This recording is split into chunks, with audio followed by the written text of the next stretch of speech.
ఏంటి ఈ హడావుడి మొత్తం మార్చేస్తున్నారు, టికెట్లు ఇవ్వట్లేదు. ఈ హడావుడే నడుస్తుంది ఆంధ్రప్రదేశ్‌లో. టికెట్లు మార్చటం, ఇవ్వటం కన్నా కూడా కొంతమంది మంత్రులను కొన్ని చోట్లకు పంపించి, కొన్ని హ్మ్. చోట్ల ఎంచేతంటే ఆయన మంత్రిగా హ్మ్. ఇక్కడ చాలా బాగా చేసున్నాడు. హ్మ్. ఈ మంత్రి ఇంకో చోటకెళ్తే ఇక్కడ ఎలాగా బావుంటది కాబట్టి, ఇంకో చోట మంత్రి వచ్చాడు బాగా చేసున్నాడని చెప్పి, అక్కడ కూడా మనకి ఇదవుతాం కోసమే ఆయన చేంజింగ్స్. అక్కడ చేసినట్టు ఇక్కడ చేస్తాడు మంత్రి గారు అని ఓట్లేస్తారు. అంతే కదండీ! అక్కడ చేయలేదు కాబట్టి ఇక్కడికి పంపిస్తున్నారు అనేది టీడీపీ చెప్తున్న మాట. ఆళ్ళు అలా అలా అలా అనలేదంటే ఆశ్చర్యపడాలం కానీ, అన్నారంటే ఆశ్చర్యపడవసరం లేదు. హ్మ్. వాళ్ళు ఏదోకటి బురద చిమ్ముతమే అలవాటు. హ్మ్. వాళ్ళన్నీ అబద్ధాలు చెప్పటమే అలవాటు. మొన్ననే చూస్తున్నారు చంద్రబాబు నాయుడు గారు జైల్లోను ఎన్ని రకాల రోగాలతో బాధపడుతున్నారో. ఇప్పుడు ఇనని రోగాలు కూడా ఆయనకి మొత్తం ఆళ్ళ కార్యకర్తలే ఒక 50 రోగాలు అంటగట్టేశారు ఆయనకి. హ్మ్.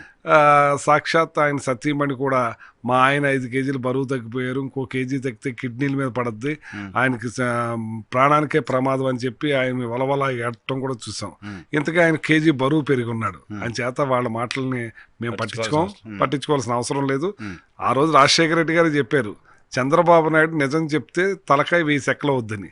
అంచేత ఆయన ఎప్పుడూ నిజం చెప్పడు. హ్మ్. అబద్ధాలే చెప్తాడు. దాన్ని పట్టించుకోని అవసరం లేదు. సో మీరు మాత్రం కంటిన్యూస్‌గా నిజాలే చెప్తున్నారు. Yes sure. ఒక్కటి కూడా నిజాలు చెప్తాం. నిజాలే చేస్తాం. హ్మ్. నిజంగానే ప్రజలకు అందించే కార్యక్రమం చేస్తున్నాం. ఇవాళ జగన్మోహన్ రెడ్డి గారు ఏదైతే పాదయాత్రలో చెప్పాడో చెప్పినవి కూడా చేస్తున్నాం. హ్మ్. అలాగే ఆ రోజు ఏలూరులో బీసీ డిక్లరేషన్ చేసి హ్మ్. బీసీలకి పెద్దపేట వేస్తాను, బీసీలకి మేలు చేస్తానని చెప్పాడో అతను వచ్చిన తర్వాత ఇంతకన్నా పెద్దపేటేసి హ్మ్. ఇవాళ నేను బీసీని హ్మ్. కానీ 136 కులాలు ఉన్నాయన్న సంగతి నాకు తెలియదు. హ్మ్. అందులో 56 కార్పొరేషన్ ఇచ్చి హ్మ్. ఇవాళ పెద్ద ఎత్తున బీసీలకి న్యాయం చేస్తున్న ముఖ్యమంత్రి జగన్మోహన్ రెడ్డి గారు. హ్మ్. వాళ్ళు అంటున్నారు తెలుగుదేశం వాళ్ళు, ఏంటి మీకేమైనా కుర్చీ ఉందా, ఫ్యాన్ ఉందా హ్మ్. అని. హ్మ్. నేను ఒక ఎగ్జాంపులే చెప్తాను. నేను హ్మ్. ఇవాళ బీసీలకి చైర్మన్లు ఇచ్చి వాళ్ళకు ఒక పవర్ ఇచ్చి వదులుతున్నాడు హ్మ్. ఆ సామాజిక వర్గానికి. హ్మ్. ఒక ఎగ్జాంపుల్, నేను నెల్లూరు ఆత్మకూరు బై ఎలక్షన్కి వెళ్ళాను. హ్మ్. నాకు కూడా పెండ్ర వీరన్నని సంచార జాతుల చైర్మన్ వచ్చాడు. హ్మ్. అతను అక్కడ యానాదులు ఉన్నారు. హ్మ్. భూమి పుట్టాక అక్కడ రోడ్ లేదు, కరెంట్ లేదు, వాటర్ లేదు. హ్మ్. దరిదాపు 500 కుటుంబాల పైన అక్కడ ఉన్నాయి. హ్మ్. వాళ్ళ కోసం కలెక్టర్ దగ్గరికి వెళ్ళి బల్లగుద్ది మాట్లాడి మా వాళ్ళకి ఈ రకంగా ఉన్నారు, అక్కడ కరెంట్ లేదు, డ్రైన్ లేదు, వాటర్ లేదు అని అంటే ఆ 15 రోజుల్లోనూ కరెంట్ ఇప్పించుకున్నాడు, వాటర్ ఇప్పించుకున్నాడు, రోడ్లు కూడా ఇప్పించుకునే కార్యక్రమం చేశాడు. హ్మ్. ఆ పవరు ఆ ఇచ్చాడు జగన్మోహన్ రెడ్డి గారు. హ్మ్. ఆ క్యాస్ట్కి సంబంధించి ఆ పవర్ ఇచ్చాడు. హ్మ్. వాళ్ళు ఆ రకంగా ఎస్పీ దగ్గరికి వెళ్తున్నారు. వాళ్ళకి అన్యాయం జరిగి అన్యాయంగా కేసులు పెడితే వెళ్ళి వాదించి వాళ్ళకి ఓ ప్రోటోకాల్ న్యాయంగా దొరుకుతుంది నిలబడుతున్నారు. పోవడానికి. ప్రోటోకాల్ ఇచ్చారు, హ్మ్. పవర్ ఇచ్చారు. హ్మ్. అంతేకాని వీళ్ళకి ఫ్యాన్ ఇచ్చారా, కుర్చీ ఇచ్చారా పడుకోవటానికా? హ్మ్. ఇది ఫ్యాన్ కాదు ఏసుకొని కదా అక్క. హ్మ్. అంచేత వాళ్ళు అబద్ధాలు చెప్తారు. ఇవాళ బీసీలకి ఆ పెద్దపేట వేయటమే కాకుండా హ్మ్. ఇవాళ మాకేదైతే ఎస్సీ ఎస్టీ బీసీ మైనార్టీస్కి అందరికీ కూడా క్యాబినెట్లో 70% అవకాశం కల్పించిన గొప్ప ముఖ్యమంత్రి జగన్మోహన్ రెడ్డి గారు. హ్మ్. ఇంకో విషయం చెప్పాలి, నేను 2004లో ఎమ్మెల్యే టికెట్ ట్రై చేసినప్పుడు హ్మ్. మాకు అక్కడ వెస్ట్ గోదావరిలో యాదవుల సామాజిక వర్గం పెద్దది ఎక్కువ ఉన్నారు. హ్మ్. 3 లక్షల పైన ఉన్నారు అక్కడ. హ్మ్. కానీ అసలు యాదవులు లేనట్టుగానే ఉండేది అక్కడ. హ్మ్.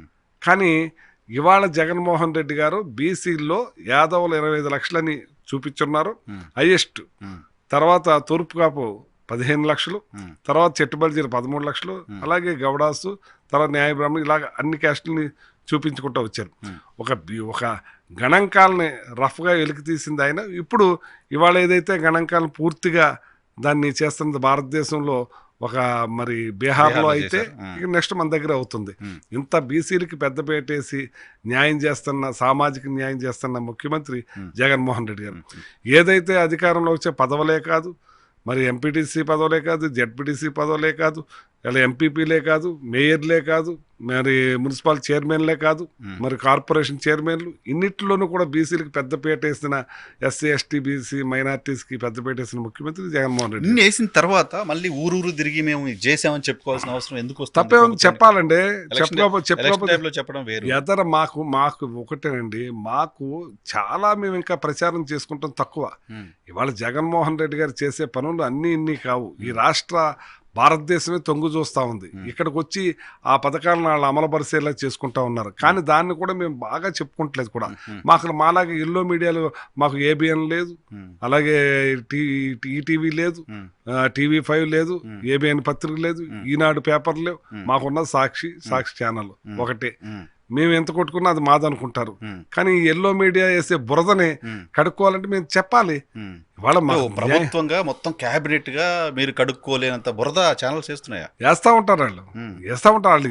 వాళ్ళ పని అది కదా, మీకు చెప్పాను కదా ఇప్పుడు. ఉమ్, చంద్రబాబు నాయుడు ఆ జైల్లోంచి రావటం కోసం ఆ మనం వినని జబ్బులే చెప్పారు. ఉమ్, చంద్రబాబు నాయుడుకి ఇన్ని జబ్బులు ఉన్నాయి, ఉమ్, ఆ జబ్బులు ఏంటే అసలు మన ముందు తిరిగితే భయం వేస్తుంది. ఆ గాలి తగిలితే మనకేం జబ్బులు వస్తాయని. ఉమ్, అలాంటి వాళ్ళ నాయకులే చెప్పారు ఒక్కొక్కడు ఒక్కో జబ్బు. ఉమ్, వాళ్ళ భార్య ఆ రకంగా మాట్లాడి, ఉమ్. అటువంటిది ఇంకా మా మీద బురద వేసే ప్రచారం సో పెద్ద ఎత్తున. ప్రతిపక్ష నేత కంటే ఎక్కువ మీరు చెప్తున్న పర్టికులర్ ఎల్లో మీడియాకి వైసీపీ జగన్మోహన్ రెడ్డి గారు ఎక్కువ టెన్షన్ పడుతున్నారా, భయపడుతున్నారా? మేము ఎప్పుడు భయపడం. ఉమ్, జగన్మోహన్ రెడ్డి గారు అన్నది ఆయన మనసులో కానీ ఆయన కనుచూపులో కానీ ఎక్కడ భయం అన్నది కనపడదు, వినపడదు. ఉమ్, ఆయన ఢిల్లీనే ఢీకొట్టిన వ్యక్తి. ఉమ్, భయపడేది బురద జిమ్ముతారు అనేది మేము చెప్తున్నాం. దాన్ని మేము చేసుకునే శక్తి ఉమ్, అది ప్రజలకి. ఇంకో విషయం చెప్పాలి మీకు, ఉమ్, ఇవాళ ఈ రాష్ట్ర ముఖ్యమంత్రి భారతదేశ చరిత్రలో ఏ ముఖ్యమంత్రికి రాని ఇది జగన్మోహన్ రెడ్డి గారికి వచ్చింది. ఉమ్, పెద్దవాళ్ళు మనవడు అనుకుంటున్నారు, ఉమ్, తర్వాత వాళ్ళు కొడుకు అనుకుంటున్నారు, తర్వాత వాళ్ళు తమ్ముడు అనుకుంటున్నారు, తర్వాత వాళ్ళు అన్నయ్య,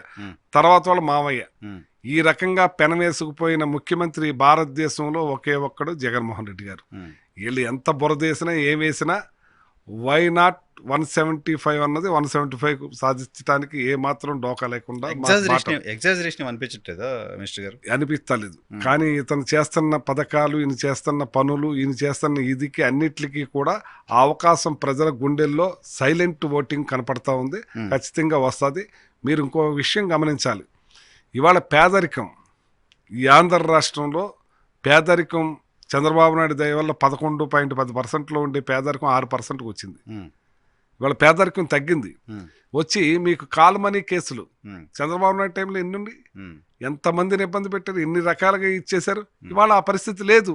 ఉమ్, ఈ కాల్ మనీ అని, వడ్డీలని, ఇంట్లో ఇళ్ల మీద పడి ఇళ్లలో సామాన్లను పాడేసే పరిస్థితులు ఎక్కడ లేవు. తిరిగి ఏళ్లే అప్పించుకునే పరిస్థితికి ఈ సామాజిక వర్గాలన్నీ కూడా తయారైనవి, ఆర్థికంగా బలపడినాయి. ఉమ్.